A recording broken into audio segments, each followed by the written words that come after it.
I'm here in Cupertino, California at the Apple World headquarters, where Apple just released this, the long-awaited Apple Watch Ultra 3.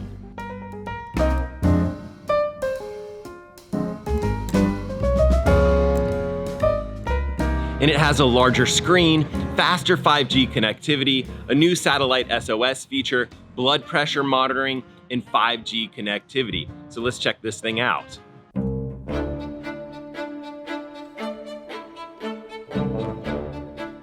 Okay, if you just want my quick take and you don't want me to win the YouTube algorithm jackpot, I actually think that this is the update to the Apple Watch Ultra that we've all been waiting for. And I'm not saying that this is a massive update by any means, because the Apple Watch Ultra 3 still largely has the same design as our older Apple Watch Ultra 1, but it has a larger screen, it has faster connectivity, new health features, definitely makes it a lot easier for me to make this recommendation for a lot of people that are out there trying to decide between the Apple Watch Ultra 3 and previous editions of this watch. And with the threat of tariffs, Apple has somehow managed to keep this price at $799, which I actually think is extremely commendable.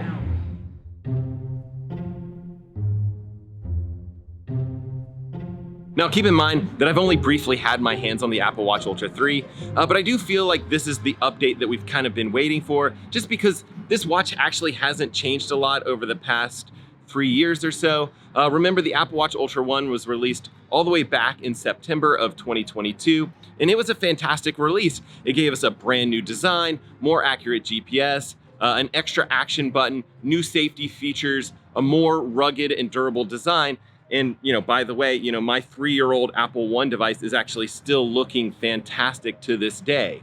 But Apple did update the Apple Watch Ultra to the Apple Watch Ultra 2 in 2023, but it was such a subtle update that no one could really even tell the difference between the two devices. The main difference was a slightly brighter display. It was 3000 nits compared to 2000 nits, and new internals that would allow for new gestures like that new double tap gesture. And then in the fall of 2024, Apple kept the Apple Watch Ultra 2 unchanged and instead gave us a new all black color with diamond-like coated carbon, which is awesome. And the durability, at least in my experience, has definitely lived up to the hype.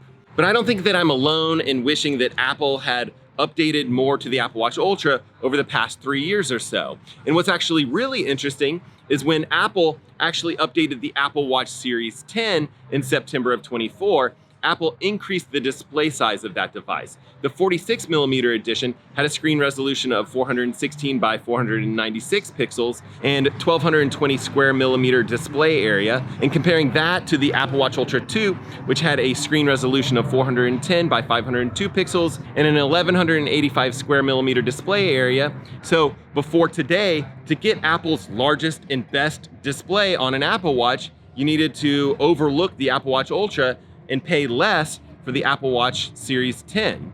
So today's announcement fixes that minor issue with that new larger display. The Apple Watch Ultra 3 goes up to 422 by 514 pixels. So it's not a massive increase in size. We also get that wide angle OLED treatment that we saw on the Apple Watch Series 10 that has a bigger and wider viewing angle. The watch body itself hasn't really changed at all. The Apple Watch Ultra 3 is still 49 millimeters tall, 44 millimeters wide. And here's how it looks on my very tiny, but still very manly 165 millimeter wrists. And the Apple Watch Ultra 3 has a new S10 system and package processor with 64-bit dual-core processor, 4 neural cores, and 64 gigabyte capacity. We also have a new faster 5G chipset in here, so we should see a jump in connectivity speeds, but it's not just the potential 10x jump in higher throughput. 5G also provides lower latency, so LT is like 30 to 50 milliseconds, and 5G is more like 10 to 20 milliseconds. So that could come in handy, especially if you're using it for any sort of real-time communication or anything like that. 5G also has the benefit of being much more secure, But I think probably the biggest advantage for the Apple Watch Ultra is the fact that the 5G is actually more power efficient than LTE. And with those increased efficiencies, we're actually seeing a bit better battery life here. The Apple Watch Ultra 2 would go for about 36 hours. The Apple Watch Ultra 3 will go 42 hours. So that's like 17% or so increase in battery life. SOS satellite connectivity is also coming directly to your Apple Watch Ultra 3. And this is similar to when Apple announced that the iPhone 14 would be able to allow users to text SOS emergency services when cellular or Wi-Fi coverage wasn't available. If you've left your phone at home and you're out there and some sort of emergency outside of cell coverage happens, this allows your Apple Watch Ultra 3 to send an SOS message. And you basically go through this kind of checklist. I'm actually really quite excited about this. I actually think it's probably gonna be a small number of people, but over time, I'm 100% convinced that this new feature will save lives.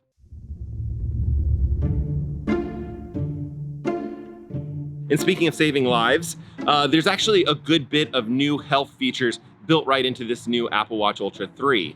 There's a new sleep score that combines your sleep duration, your sleep consistency, the sleep stages that you go through. So that's stuff like your REM sleep, your deep sleep, your light sleep, any sort of interruptions that you have throughout the night into one convenient sleep score.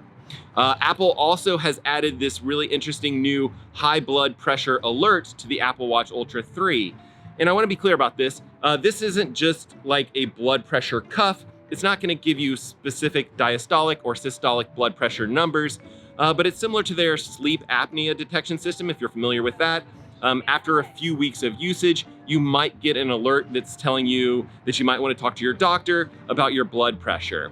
And this is actually quite big. Over 1.3 billion adults are estimated to have high blood pressure. Apple's goal is actually to alert about 1 million users of high blood pressure. And I'm actually probably one of them. My blood pressure, it's not great. I'm pretty sure that the Apple Watch Ultra is going to take one look at my blood and probably directly call 911. But again, we'll test all of these features over the next few weeks, and I'll report back to you guys on whatever the Apple Watch Ultra 3 finds. Now, we also need to keep in mind that with the launch of these new watches, we'll also slowly start to see some of these really cool new software features roll out to our current devices.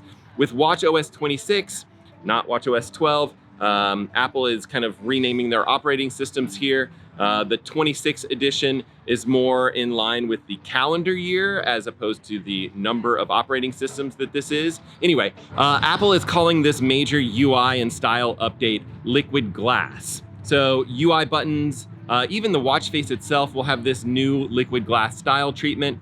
And depending on your exact hardware, there's this new software feature called Workout Buddy. You did 1.4 miles in 24 minutes, 7 seconds, and you averaged 17 minutes. And I actually think that it's at least kind of interesting. I've been using it for a while now, and it doesn't really bug me too much for someone to come on and let me know that I've reached some sort of barrier or hit some sort of mile marker. But you'll probably hear some sort of very positive AI voice talking to you about your workout if you have your iPhone with you and it's connected to your Apple Watch. And that iPhone has to be running Apple Intelligence. Now, there's also a new Smart Stack feature. Basically, Smart Stacks are getting smarter. There's a new gesture where you can actually just flick and dismiss notifications, and it'll also bring you back to the home screen. The Notes app is coming to your Apple Watch, which might not seem like a ton, but it's an app that I actually use quite a bit. The Message app is also getting smarter. You can do things that you might have seen on your iPhone. For example, if your friend's asking where you are, the iPhone might suggest sharing your location. And the Workout app is completely redesigned, and I actually think it's a big improvement, especially some of these different menuing items on the corners here. Look at this, goals and target section. If you remember, there was this filter option, wasn't my favorite. Also in here, there's this option to use Apple Music and Apple Music can intelligently give you song suggestions as you perform your workout, which is super cool. But those are WatchOS 26 updates, and they're not dependent on the new product releases today. These updates are gonna go all the way back to the Apple Watch Series 6, but keep in mind that some of the features, like that new flick to dismiss gesture, will require the Apple Watch Series 9 or the Apple Watch Ultra 2 in newer devices. And I have a full video about all of this stuff if you do want to dive into WatchOS 26. Okay, I understand that there's a lot of hype around these Apple Watch events, but all of that being said, with the warnings aside, if you have been waiting, yes, I do believe that this is a good Apple Watch Ultra to be considering. And yes, I am very excited to get this device out on the trails, do some swimming, some biking, and some running with this device. And if you guys do have some specific things that you would like me to explore, let me know in the comment section. Comment section is right below the video here, and it's right below the like button and the subscribe button down there somewhere. Or, you can just let me know what you think of this announcement. But either way, fancy new Apple Watch or no watch at all, I really do hope that you guys are getting out there, getting after it, and we will see you guys on the next one.